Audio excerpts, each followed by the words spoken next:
one of the crown jewels of poetry, certainly in the English language, is probably the sonnet, the little song.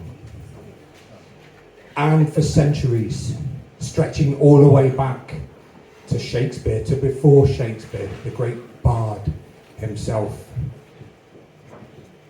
Poets, great poets, have used the form of the sonnet to grapple with some of the great questions, some of the great issues of what it is to be human. And themes that they've grappled with are themes like love, loss, grief, war. And so I've written a sonnet, and I want to contribute to that great canon of English literature. And the sonnet I've written is about when seagulls nick your chips. And it's a proper sonnet. Poetry buffs, listen. I suppose if I was an English literature student, I might analyse this poem and say, that's not really about seagulls. You're using the seagull as a metaphor for disenfranchised youth in seaside towns which have suffered industrial decline.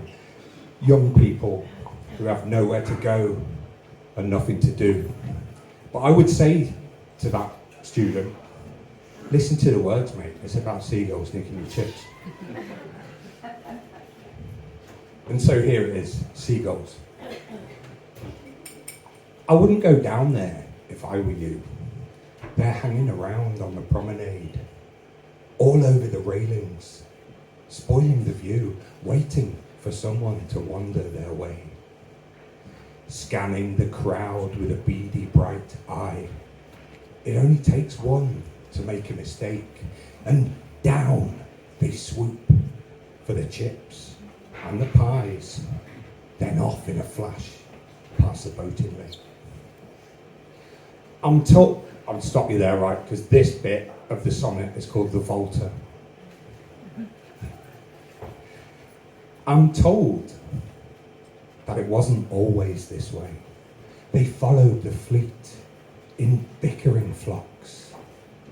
But fishermen no longer work the bay, and there's nothing to eat on empty docks.